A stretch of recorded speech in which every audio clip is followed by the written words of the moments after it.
महाराष्ट्रामध्ये अनेक शेतकरी प्रगतशील शेतकरी होताना आपल्याला पाहायला मिळत आहेत. तसेच एक उदाहरण सातारा जिल्ह्यातील कोरेगाव तालुक्यात असलेल्या छोट्याशा साप या गावात आहे. साप गावातील जाधव बंधूंनी आपल्या कष्टातून पडीक माळ रान विकसित करून त्याच माळ रानावर लाखो रुपयाचे उत्पादन घेऊन शेतीमधून एक वेगळा आदर्श निर्माण केला आहे. या साप गावातील कल्याण आणि विजय या जाधव बंधूंचे करावे एवढं कौतुक कमीच आहे. आई वडिलांपासून परके झाल्यानंतर या दोन्ही भावंडांचा सांभाळ त्यांच्या बहिणींनी केला आणि त्यानंतर त्यांनी आपल्या माळ रानावर आपल्या कष्टाच्या जोरावर नंदनवन फुलून पंचक्रोशीमध्ये प्रगतशील शेतकरी म्हणून प्रसिद्ध झाले आहेत. या दोन्ही भावांचा आजपर्यंतचा प्रवास कसा होता याबद्दलची अधिकची माहिती घेऊया.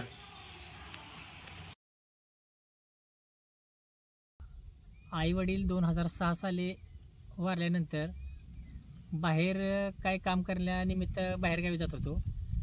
नंतर मित्रमंडळींच्या नादाने शेती करूया म्हणून गावात राहिलो.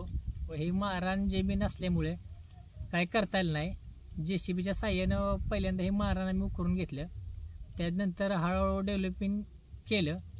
त्याच्यानंतर पिकं घ्यायला सुरू केली. पण पिकं घेता घेता पाण्याचा अभाव असल्यामुळं नंतर खडतर प्रवास की काही ठिकाणी कर्ज उपलब्ध करायला लागलं. त्यानंतर पाईपलाईन करून मग आता हे तुम्हाला जे दिसतंय ते तुमच्या समोरच आहे. ह्यात साथ म्हणजे मित्रांची खूप आहे महत्त्वाची.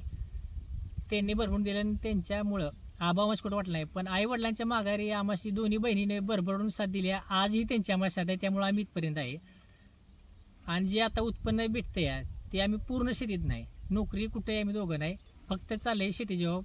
पहिले आमच्याकडे फक्त सायकल होती. आज रोजी आमच्या घरी 5 गाड्या आहेत. त्या एक 4 व्हीलर मोठी आहे आणि आज कुठेही जाण्याची गरज नाही. फक्त शेती आणि शेती जेव्हा आम्ही इतकं मोठं झालेलो आहे.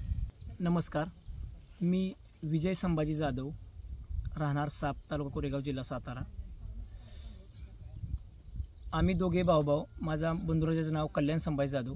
आम्ही दोघे आई वडील वारल्याच्या नंतर आमच्या दोन्ही बहिणींनी सांभाळ केला व त्याच्यानंतर आम्ही खडकाळ जमिनीवरती जे माळरान फुलवलं, ज्या जमिनीत गुरं चरायची, ज्या जमिनीत एक झाड येत नव्हतं, ज्या वर्षी आम्ही इथं रान शेत काढायला सुरुवात केली ज्यावेळेस आम्ही सुरुवात केली त्यावेळेस आम्हाला अर्धा किलोमीटरवरून पाणी आणायला लागायचं प्यायला. अर्धा किलोमीटरवर जाऊन बसायला लागायचं सावलीला. आज त्याच रानावरती आम्ही 40 आंब्याची झाडं लावलीत, नारळाची लावलीत, चिक्कू लावलाय. तुम्हाला सांगतो सफरचंद दिगाला लावले, सफरचंद पण सक्सेस झाले. तर ही जी सगळी किमी आहे ती कोण म्हणतं की शेतीत काय नाही, शेतीशिवाय मजाच नाही. आणि शेतीमुळंच आमच्या दोघा भावांची लग्न झालीत.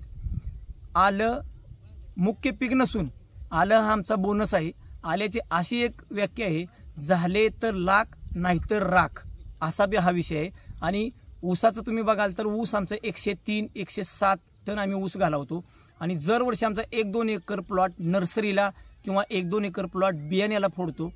10 रुपये प्रमाणे आम्ही ऊस विकतो. आणि जी ही शेती फुलवली आहे ती आमच्या सगळ्या मित्रमंडळांची साथ आहे, सगळ्यात मोठी बहिणींची साथ आहे. आणि त्याच्याचबरोबर आमच्या दोन्ही बिन वहिनी असतील, माझी मंडळी असेल, त्यांचा दोघींचा बी आमच्या खांद्याला खांदा लागून जी सगळं आम्हाला त्यांची खंबीर साथ आहे. आणि तुम्ही बघता की मी स्वतः नोकरी करत होतो, नाही असं नाही, पण शेतीत काय आहे ना ती शेतीत केल्याशिवायच कळत नाही. आणि तुम्ही बघू शकता की ही नंदनवन जी आहे ती शेतीतूनच आहे. आमच्याकडं साधी 2 व्हीलर नव्हती, सायकल होती, पण आज आमच्याकडं स्कॉर्पिओ गाडी आहे, हे बुलेट आहे, 4-5 गाड्या आहेत. ती सगळे ओनली ओन शेती. आणि आमच्या गाडीवरती काल नाव आहे शेतीशिवाय मजा नाही. शेतकरी ब्रँड हा ब्रँडच आहे. आणि त्यातून आम्हाला वार्षिक सरासरी 30 ते 25 ते 30 लाख रुपये उत्पन्न येते. आता यंदा एक आलेला दर आहे म्हणून सोडा, पण ज्या वर्षी आलेला दर नाही, 5-5 हजार रुपये आलं होतं त्यावेळेस आमच्या 120-130 गाड्या आलं होतं. असं आम्ही आलं पण विक्रमी उत्पन्न काढतो. यंदा देखील आमचं आलं भरपूर आहे. आता बघूया काय किती पैसे होतात काय, पण आम्ही शेतीमध्ये सुखी आणि समाधानी आहोत. धन्यवाद.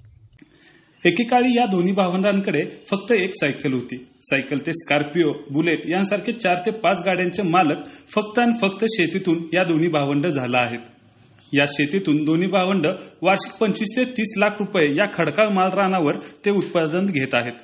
आणि याच शेतीच्या माध्यमातून त्यांचा संपूर्ण संसार चालत आहे. त्यामुळे ते सुखी आणि समाधानी आहेत, असं देखील विजय संभाजी जाधव यांनी सांगितलं आहे. न्यूज 18 लोकलसाठी शुभम बोडके, सातारा.